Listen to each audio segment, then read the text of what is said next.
Morning and a very warm welcome to one and all on our session this morning.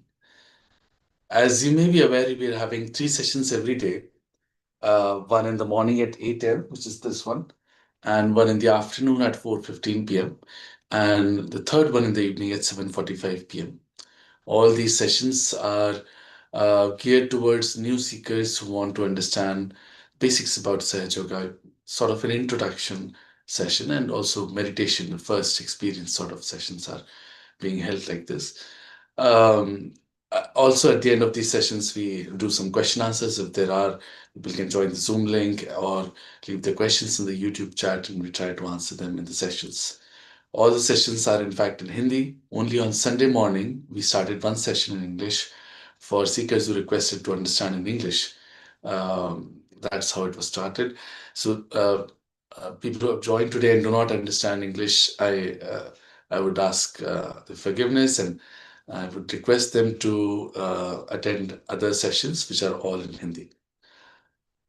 Apart from these, there is one more session at 5:30 p.m. in the evening every day, which is for deeper meditation for seekers who have now understood the basics and want to practice and learn more how to meditate and just practice it with a large collective that joins.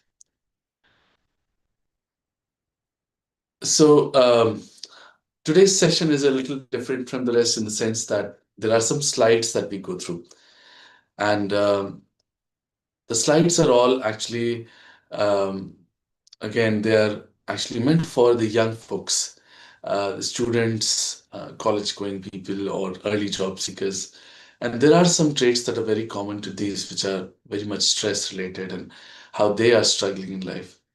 And we've often felt a request for sessions for them, as it's really critical and beneficial for them that they'll get to Sahaj Yoga. So there are some slides. Just I think the discussion would be something that we can all relate to. So we'll just go through these, and then um, we'll go for a meditation session right here and right now. And then at the end, as I said, we can have question answers if that is needed. So let's start now. So what are we talking about here? We are saying that you de-stress yourself, bring yourself into balance, and get a total well-being through Sahaj Yoga. So, in a way, it's about the complete self. It's not just one aspect of our being that we are talking about. Leading self by inner transformation. What does that mean? Inner transformation. These are all somewhat hypothetical things, or something in the air, transformation and balance. We do not understand this. But what we're talking about here is a change from within, something on the inside that changes. It's not something outwardly. It's not something that we do physically or mentally to, put yourself okay. You cannot do anything about it from the outside. It's like a tree. If it has some problems, you have to go to the roots. When you treat the roots, the tree automatically gets all right. That is how the analogy works here. So, in modern times, this statement that is easily acceptable. The young people are under immense pressure. Even very young students are under immense pressure, and the pressure is growing, surmounting. If you talk to a student, you'll find that they're working so hard. I mean, uh, I met some interns recently who were joining my firm, and everybody was doing internships after internships. And I asked, why is it so? They said, because everyone is doing, there's so much competition. And the most number of suicides we hear about are about IIT students. And it's very surprising to us why and how. It is a very aggressive environment out there. And the young are under immense pressure. It's not a very enjoyable position that they have. Their minds are full of worry. Which college will I get admission to, let's say, or this success, I have to succeed in life and show to everyone. And then my career, where is it heading? And what are my friends doing? And my family, what are they thinking about me? And my neighbors, then family, and all of that. And Our parents might also come back and say, "Oh, his children has done that. What are you doing?" And hardworking people even going into jobs are working really hard, many hours. This is not how it was meant to be. Let's be clear on that. We're not here just to work. We are a complete being that is not just uh, taking care of one aspect of his life, that is the career side. There are many other aspects which all need to be taken care of for a balanced life. Of course, one aspect is also where people are all the time thinking growing up is how do I look, how do others perceive me, and what they think of me. That aspect is always also there. So it's a big hodgepodge in their minds. All of this leads to a lack of self confidence, even memory, because you're not attentive, you're not there. The stressful environment leads to restless life, impatient, irritable. Many young folks we meet today, they are like that. They're not really present there. And when the elders try to talk to them, there's a big barrier in between because there's just no understanding and correlation. The young think that the older people don't know what we are going through, and the older people are just not able to understand what these thinking of. So it's not a very great place to be for them. All of this slowly and gradually leads to a stress building up. Uh, we often consider that, if I just get good marks in 12th, oh, that will be the end of it. I'll be happy in my life after that. That is what our parents used to tell us, at least. Then, if I get into a good college, oh, my life is sorted now. Oh, I just need to get a good placement out of the college, and that's it. Just this one promotion and job. It just never ends. But we keep working hard for it and taking stress and, you know, driving ourselves for it and pushing ourselves for it. And that all leads to building up of the stress inside us. We call it stress, but we lack of any other thing to describe it by. But this just becomes a habit for us, and we get into that zone all the time. So eventually, all of this leads to physical problems also. At a young age, we may not know, but even young today are getting many physical diseases which were unheard of before. And this begs the question that what is wrong? What is happening exactly? Because the young earlier did not take this much stress. There was stress, but not this much. Um, so physical illnesses are directly correlated to stress. I think everybody has established. You go to the doctors now with any small thing, any stomach ache and all of that, they will tell you maybe it's stress or lifestyle, and this has become a norm.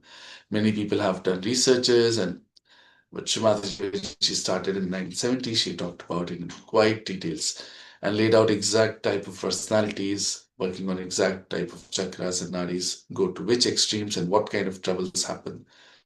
And all of that was laid out. Today, of course, a lot of research has proven that too. Stress also leads to loss of sleep. And that is something that is easily curable.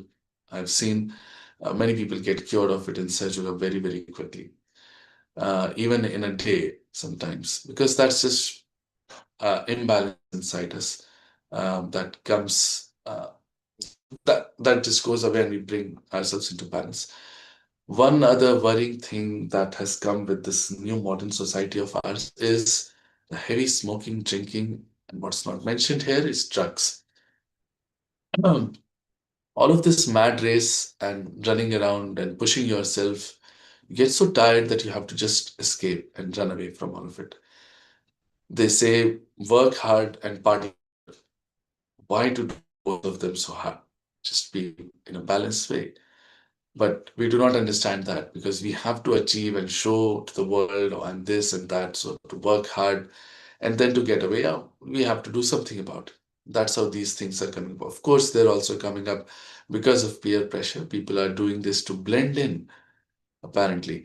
And it is something that just you have to do to grow in your career because then the bosses, will not like you and those sort of things have come up. And it's all, I would attribute it all to this stressful environment or whatever this society has sort of gotten built into. But as far as drugs is considered, I think all of us have woken up and realized that this is not okay. This is not okay if it's peer pressure or if it's just escapism. In any which ways, our youth need to be saved from it. There's something wrong that is pushing them towards this for sure. and one needs to find that out and work upon it. One other such thing is depression. School going kids are today reporting depression, and that is again one more serious cause of concern where we as humanity need to think about it as to what have we built this great society for, this great science advancement and all of this great philosophy and learnings that we have gained as human beings.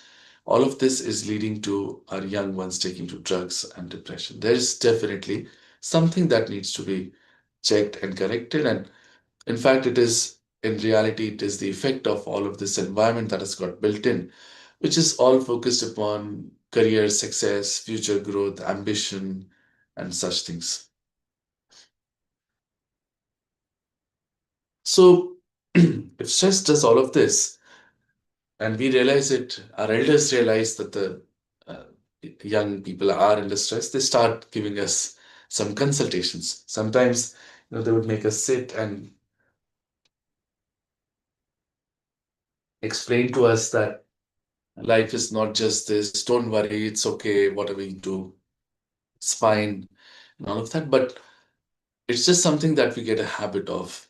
And as soon as we step out and see something or talk to someone, we again get into the same, oh, I should do this, I should achieve that, and all of that. So it just comes back, something that doesn't go away. So we don't know how to get out of stress. We don't know how to stop this mental action all the time because we're all the time thinking continuously. Sometimes to give a pause to it, people take to exercising or jogging because you just focus on the physical activity and you maybe stop thinking for a while. It's it's a very concerning thing because we have seen that very successful CEOs, startup founders, and senior executives leading a very healthy, perfect, balanced life and very fit and going to the gyms or jogging and suddenly getting a heart attack. It's because in Sahaj Yoga we understand that extremes are the worst thing. You have to be in balance. So we go to our right channel, which is called as the Pingla Nadi, to do all of this work, all of this hard work that we're doing, and ambitious thinking and planning. All of this is done with the right channel, the sun channel. Even the physical aspects of our being are governed by that. So physical activity is also governed by that channel. So we are already into an extreme and we go to a further extreme. The left side balances it by giving us a heart attack. So I'm not saying we should not exercise, but everything has to be done in a balance. We have to understand our body and our being in a totality and then work on it. There are some aspects of Indian classical music and dance which are great for our complete being. It brings us into balance because these are coming from ancient knowledge that knew of uh, the spiritual personality that we are. And the knowledge came from meditation also, some of that. There is a big correlation between at least the Indian classical music and spirituality. But again, these things are temporary and do not give us the permanent solution, which is why people move towards meditation. So many today are looking for meditation. Shree Mataji Nirmala Devi, whose photograph you see behind me, she started Sahaja in 1970 and spread it to the world. Now it's being practiced in about 150 countries. She said in some of her lectures that never before in history uh, so many people were searching for God. We've always been a religious country, but being religious only meant doing puja part and doing the rituals, vrat, etc. But so many people searching for God is something that has been unheard of in the past. So something has changed today. This great Kali Yuga has brought us to this brink where we are searching for something higher. Because you see all of this world and you wonder, what is this all for? Am I really here just for this? For So maybe the young do not see it right now, but it's quite easy to see our elders and uh, relate with that. That is it just this? I have to get to a good college and job and then get married and have kids and then just grow up, make maybe a home or two, and then just die? Is that the life? Is that why I'm here for? And all of this mad race that I'm running right now, what is the culmination of it? So that is also one reason why people start searching for God. And that is how they look for other alternatives, because sadly, religion today does not offer solution. We are not able to find the answers um, in religion today. Although there are some answers there which actually lead to spirituality only, which lead to seeking God. At least in Hindu religion, there is so much that has been described about meditation, about seeking, but it's all sort of hidden and it's sort of pushed down because nobody could explain it. For example, there was a great saint in Maharashtra called Gyaneshwara, and at a very, very young age, he wrote a Gyaneshwari Gita. And in that, he put a whole chapter on Kundalini awakening. But that chapter was made nishiddha, that means not allowed to be read by the pundits of those times. Because if the normal people would come and ask about it, the priests would not know what to do.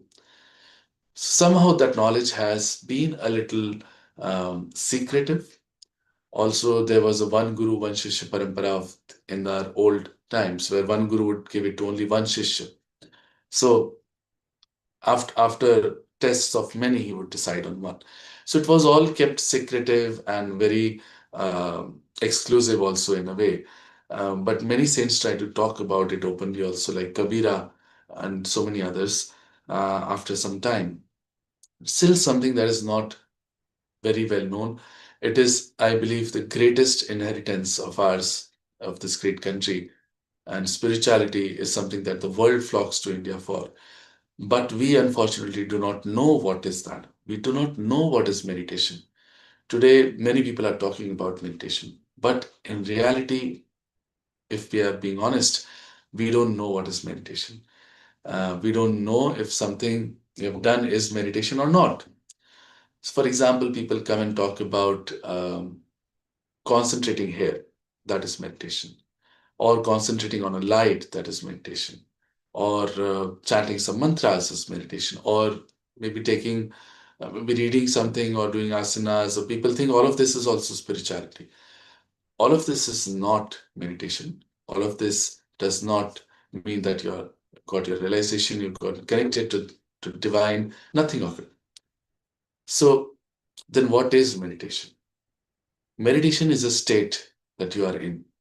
It's a state of thoughtless awareness. We'll talk about it more quite soon. But as you mentioned, thoughtless awareness, why is it so important? Because all the time we are actually thinking. We are continuously thinking of something, even when asleep, we are thinking. So, what is it? It's either of the past, something, the recent past, or maybe some years ago, or maybe our forefathers did this, so we just go on and on. Or it could be what I'll do tomorrow, or in the year, or I'll achieve this after that, and that, and that, and just goes on. So, we are all the time working on one or the other, just jumping from one side to the other. And these thoughts come to us like waves. We jump from one cusp of one thought to the other, to the other, to the other. The one drops, we don't even know it has dropped. We just simply go to the other. This goes on and on. Getting that vilam, that pause between these thoughts is where we can meditate. We can be in meditation. And that is what we have to achieve. That is what will give us peace, joy, bliss of being in the present, first of all, and then getting connected with the divine. Now, as we talked about um, humanity, where we are going, and such big questions, um, it is important to understand that God has made us through great uh, difficulties, one would say. I mean, we have come so far in a revolution. Life form, let's say, started with unicellular amoeba, and then, you know, we know the evolutionary process has taken, I don't know, millions of years to come up to this stage where we are. And through all of this process, the evolution has happened not in our awareness. We were not aware of it. We didn't know, as we didn't choose that we have to evolve now into the higher being. It just happened on its own. It's all a living process, evolutionary process, is a living process, and it happens on its own. But now we are here as human beings, and sometimes you just pick up the paper and you wonder, are human beings really the epitome of God's creation? Then we are not complete, probably. We are not okay. Because we can commit so many sins and so many wrong things that can be done by us. So the answer to that is that there is one last step in our evolution that is still left. That is of getting connected, that is of our self-realization. That growth of our awareness has to happen. Our awareness has come up to a big point even today, where we know what is good, what is wrong. As a society, as a collectivity, we know so much in art and science, and we've learned so much. But now a next jump needs to be taken. And that is what we're talking about here. That can only be achieved in meditation, in thoughtless awareness. So, this is all agreed now. Meditation is needed. And then this growth, this last jump is also needed. And this is what we have to strive for. This is what will give us the true joy, bliss, peace. Today, many people come to Sahaja Yoga because they have maybe some physical troubles, let's say, or they're just not happy with their lives. They're stressed out, or some family troubles and things like that. There are many reasons. Some people also just come looking for something divine and high. But what truly happens is that all of these problems inside us are the side effects of something that we have been doing wrong or imbalanced. All of that gets cured inside us, and we become such that these problems actually go away. In Sahaja Yoga, that is how it works, and that is how people get the benefit that we're talking about. Because we are changed from the within, that is how all these problems and troubles go away at times. Sahaj Yoga, the word is derived from Sahaj means something simple, but it also means something spontaneous that happens on its own. It's a living process that we're talking about. So, all living processes, as we know, are spontaneous, they happen on their own.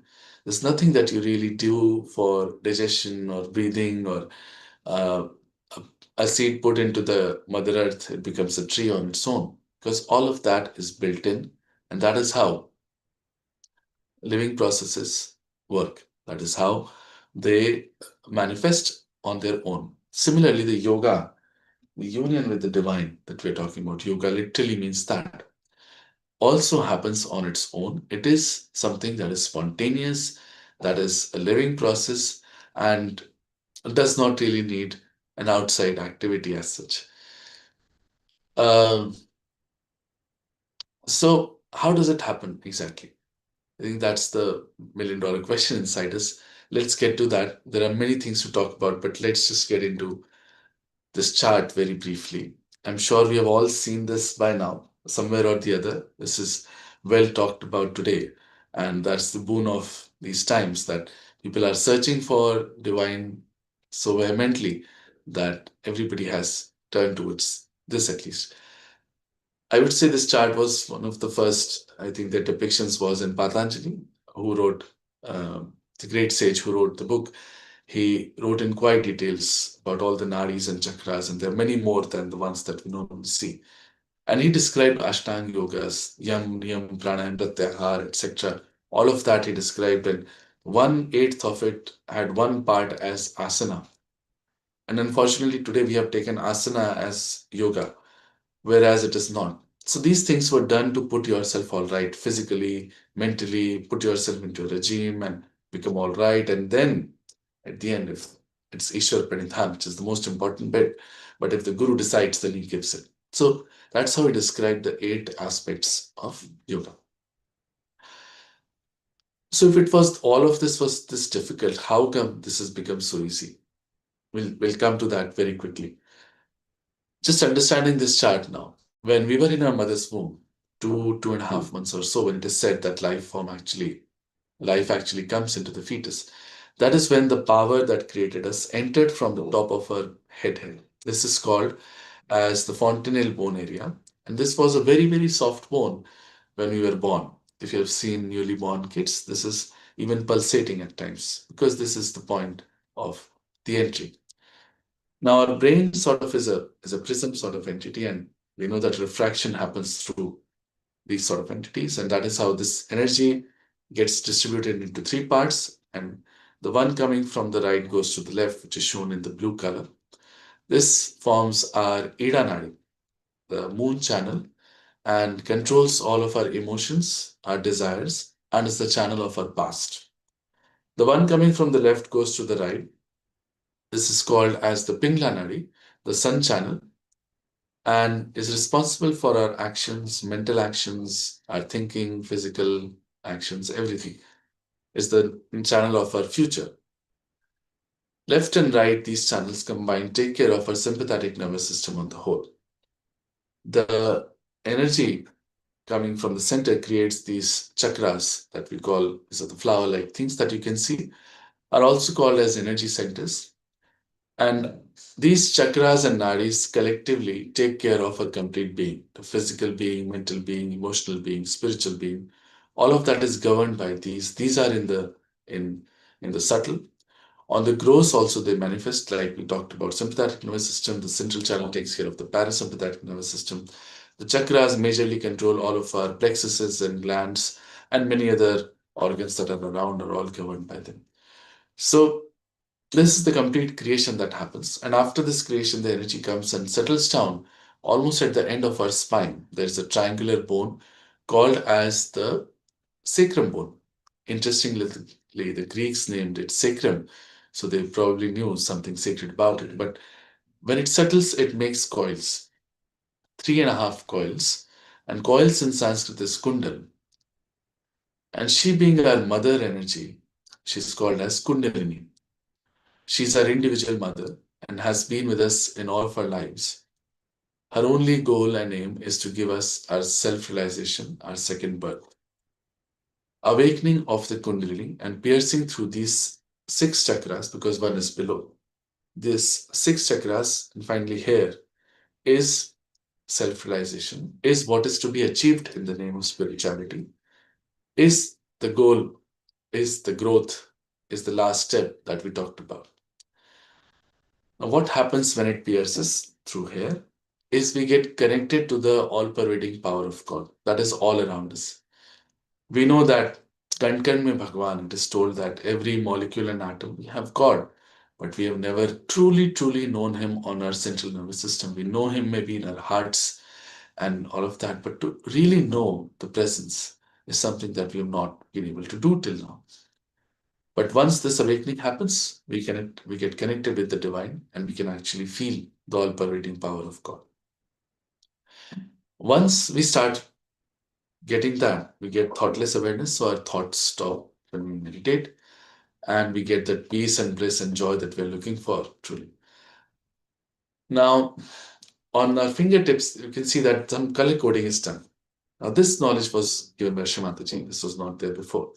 These seven chakras on the five fingers, one in the center, one here.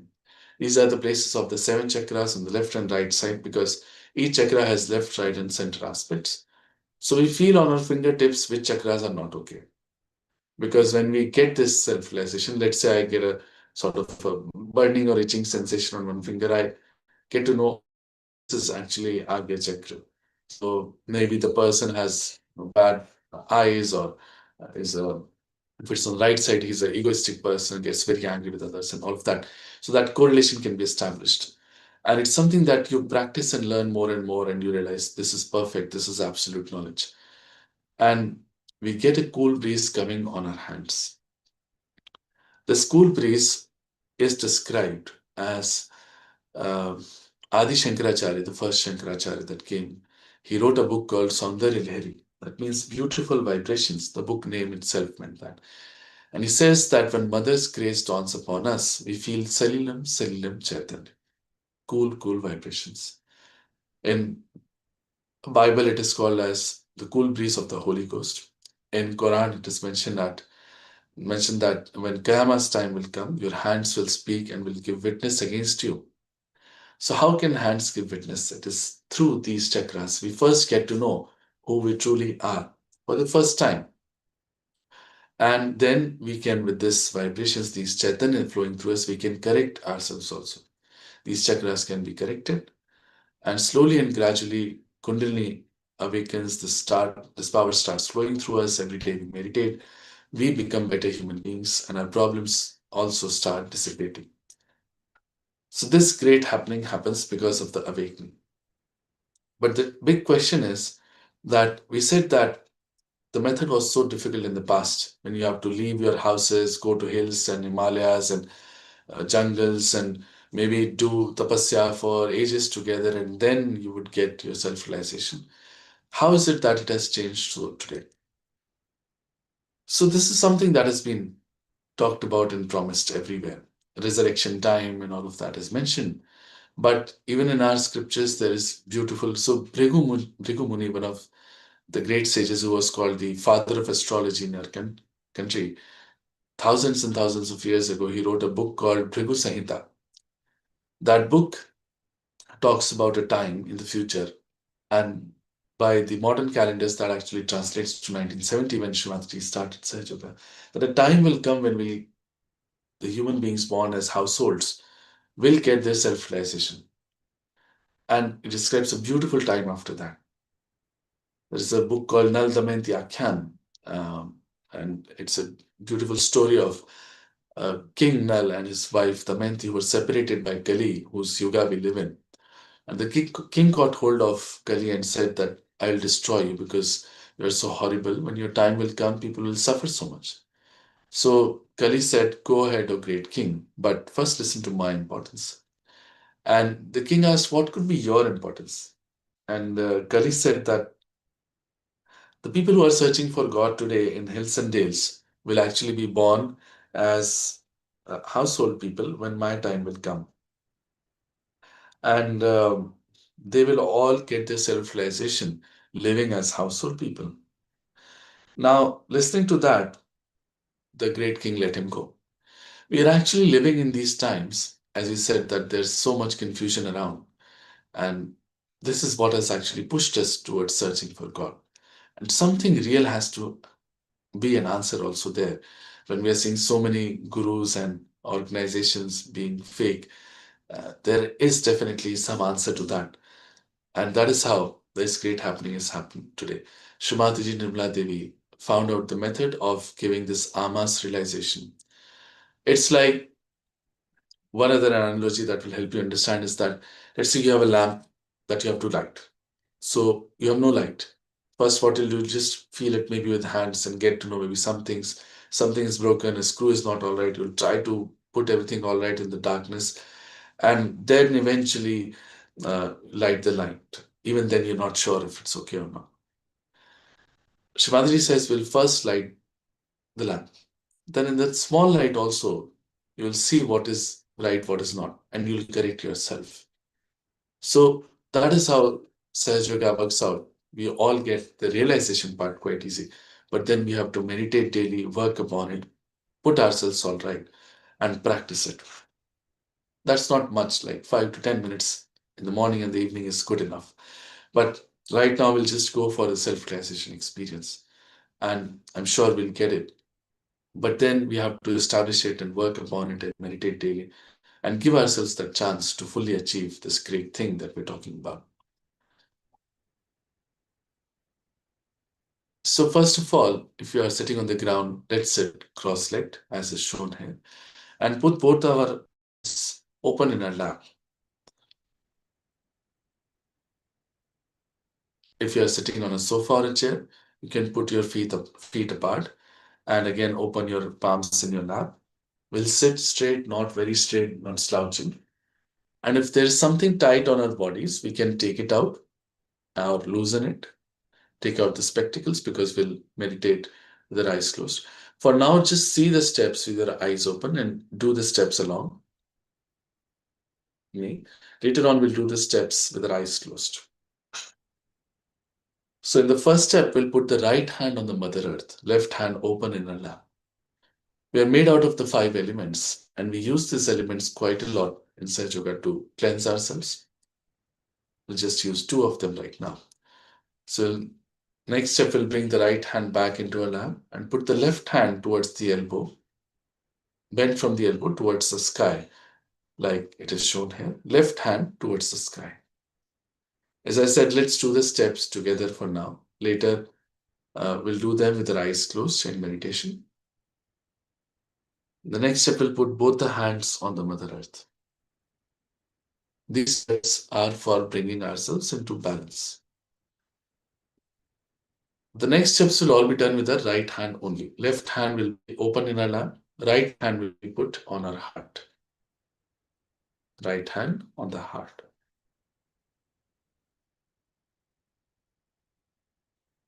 Then we place this right hand on our forehead and press it from both the sides.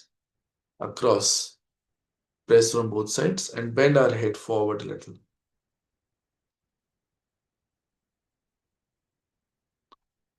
Then we'll place this hand, only the palm, fingers outstretched. Press the palm on the fontanel bone area that we talked about and press it here. While pressing, we'll move the hand in a clockwise direction so that our scalp also moves along with it.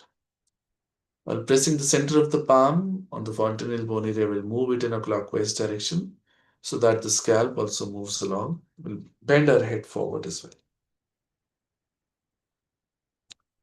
After this, we'll see vibrations coming from our head and touching our palm. Cool breeze coming out and touching our palm. Move the hand back and forth and see. Similarly, we'll do with the left hand as well. And in the last step, we'll put both the hands completely up, elbow straight towards the sky, palm open, and head pushed back. Here we'll ask a question. These are all the steps to be done. Not very difficult. But the most important thing here is that we have to have a pure desire to get our self-realization. Shivaji Maharaj the Great once asked his Guru Ramdas, who was a great realized soul, by the way. Shivaji Maharaj asked, how long does it take for one to get their self-realization? The Guru told him, the time you take to take one leg from one side of the horse to the other side. He tried to explain to the king in the terms that he would understand. So he said, Tat Shan means that very second. You just need someone who can give it, and you need someone who can take it. Shree Mataji Nirmala Devi is someone who can give it to us. Her photograph is very, very special. It emanates those vibrations that makes this great happening possible inside us. We just have to become the ones who can take it. And the only thing we can do about that is have a pure desire to get this great thing. We'll leave all of our questions, doubts aside for now because we do not want to miss out on this opportunity because of these thoughts that have really given us not much in life. We'll sit cross-legged if on the ground or with feet apart if on a sofa or in a chair and open both of our palms in our lap. We'll sit straight, not very straight, not slouching, and look at Shree Mataji's photograph. We have to be pleasantly placed towards ourselves and have complete respect in our hearts and the only desire that I want my self-realization. Slowly, we'll close our eyes and bring our attention inside. We'll just see what is happening inside right now.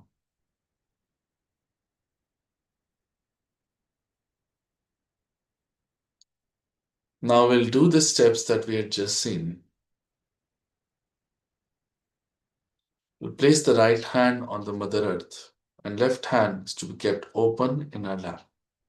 Right hand on the Mother Earth, left hand open in our lap. We have to play, Mother, please take out all the impurities and imbalances of my left channel through the Mother Earth. Mother, please take out all the impurities and imbalances of my left channel through the Mother Earth. We'll also bring our attention to both of our palms and just see what is happening here right now. Mother, please take out all the impurities and imbalances of my left channel through the Mother Earth.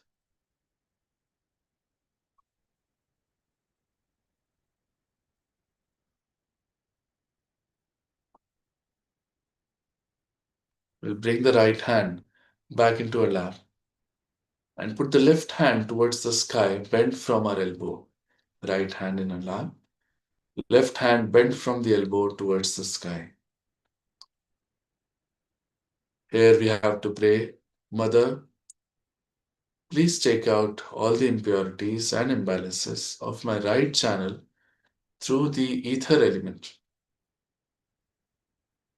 Mother, please take out all the impurities and imbalances of my right channel through the ether element. We'll also bring our attention to both of our palms and just see what is happening here right now.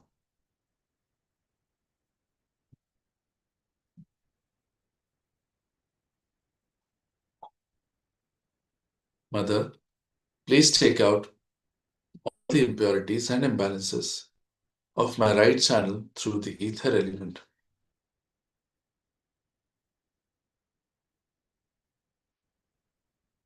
Now we'll place both the hands on the Mother Earth.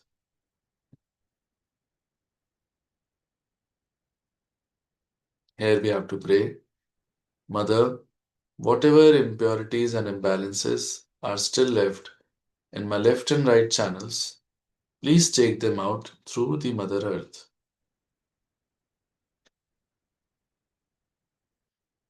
Mother, whatever imbalances and impurities are still left in my left and right channels, please take them out through the Mother Earth. Mother, please bring me into balance, into center, into the present.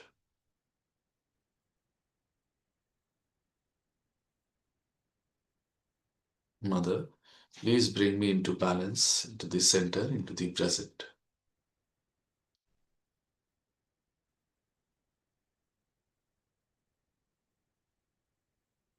We shall now bring both of our hands back into our lap. In the next steps, we'll keep the left hand open as it is and use the right hand. We're doing these steps to help out some of our chakras. We'll place the right hand on our heart. Right hand on our heart, left hand open in our lap as it is. This is the place of the spirit inside us, the Atma, which is the reflection of Paramatma inside all of us. And this is a great truth that we have to assert. That actually we are not this mind, body, thoughts, personality, whatever we think of ourselves, this is all just momentary. The only eternal thing is the spirit inside us. So we have to say with full confidence that, Mother, I am the pure spirit. Mother, I am the pure spirit. I am nothing else but the pure spirit. And this is the truth. Mother, I am the pure spirit.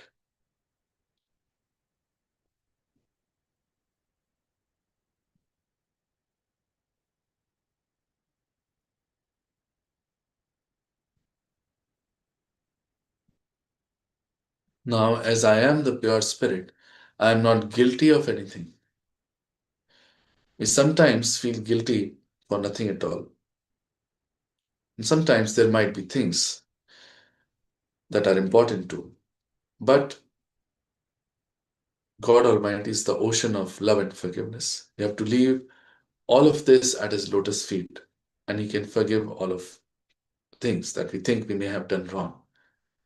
But if we don't forgive ourselves and feel guilty, one of our chakras get caught up and we do not feel the vibrations. So it's very important that we say, Mother, I am not guilty at all. With full confidence, you have to say, Mother, I am not guilty at all. I have done no wrong. I am not guilty at all.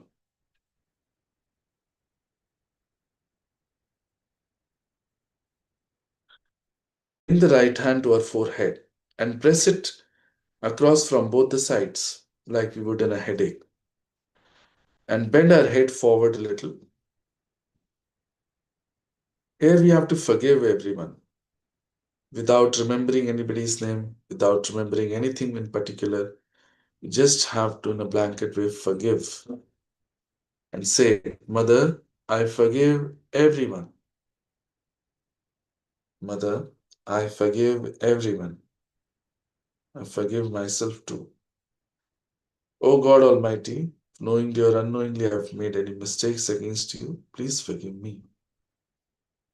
O God, if knowingly or unknowingly I have made any mistakes against you, please forgive me.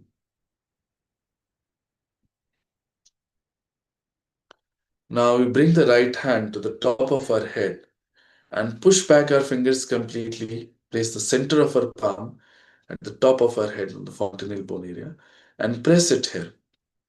While pressing the palm on the fontanel bone, we'll move it in a clockwise direction so that our scalp also moves along with it.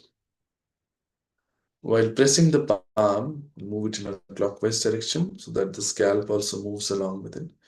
And again, we'll bend our head forward a little. Now, imperative, very important that we ardently ask for our self realization. Only then we get it. So we have to pray very humbly, Mother, please, may I have my self realization. Mother, please give me my self realization. We'll keep moving the hand. Mother, may I please have my Atma Sakshatkar. Mother, may I please have my yoga, my union with the divine. Mother, may I please have my self realization. Mother, please give me my self realization. Mother, please give me my self realization. We'll stop moving the hand, bring it back into our lap. Just keep our attention where our hand was for a few seconds and now sit in meditation.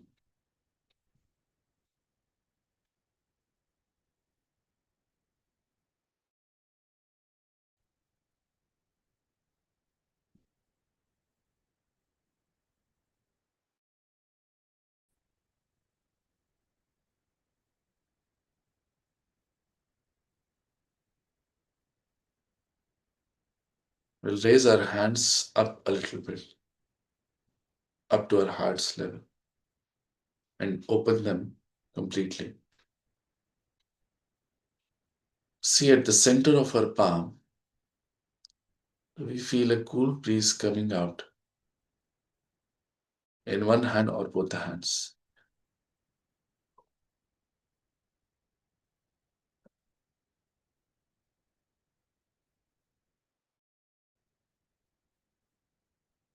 It can also be hot or warm. You just have to watch it.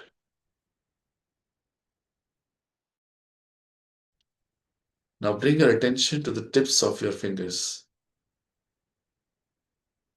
One or the other finger in one hand or both the hands may have some itching or burning sensation or like an ant crawling. These are our chakras that are being worked upon by Kundalini right now. All of this is great proof that this great happening has happened inside us. Now, once again, we'll bring the right hand up the top of our head where we are pressed and raise it just a few inches above, couple of inches above, and see if there's a cool breeze coming out of our head touching our palm. You can move your hand back and forth to see it is coming from one particular place only. Bring the right hand back into our lap and see the same thing with our left hand. Our left hand just a few inches above our head. We feel a cool breeze coming out and touching our palm. It can also be hot. We just have to watch it. No need to worry about it. Now, in the last step, we'll put both the hands completely up towards the sky, open our palms, and push back our head. We have to ask one of these three questions three times. Any question. Oh God, is this the Param Chaitanya, Brahma Chaitanya? Is this the divine power of love of God that does everything? Is this the divine energy, the cosmic energy? Any question we have to ask three times.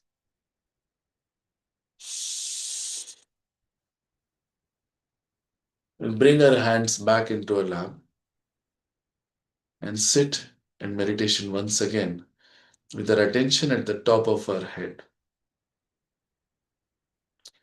In answer to those questions, the vibrations would have improved on your hands.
And see that there are no thoughts right now.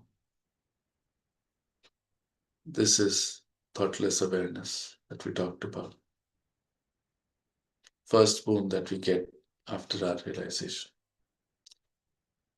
We'll raise our hands and bring them into a namaskar to thank Shree Mataji and our Kundalini Mother inside for this blissful experience.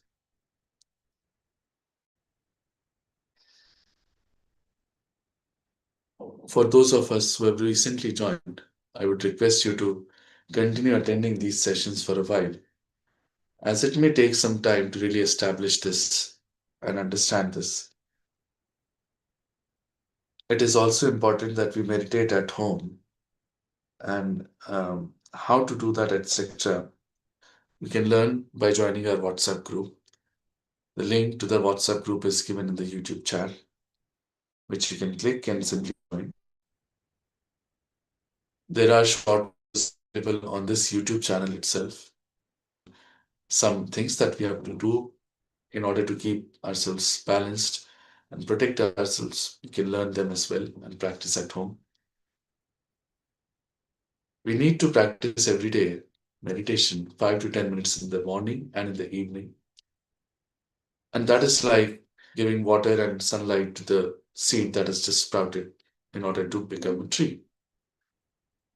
Also, once a week, we have to go for collective meditation. It is very, very important that we do that. And we grow in collectivity only in Sahaja. You don't have to pay anything there again. It is all free of cost available. You can find out the nearest centers by a link given in the YouTube chat and go and attend these centers. There is also one YouTube channel for Shree Mataji's talks for new seekers. Shree Mataji has given thousands and thousands of lectures in Hindi, English, and Marathi and laid out the complete knowledge of Sahaj Yoga completely freely available to all of us. And request and urge all of you to benefit from that and take this forward. This is a great thing that really changes our lives.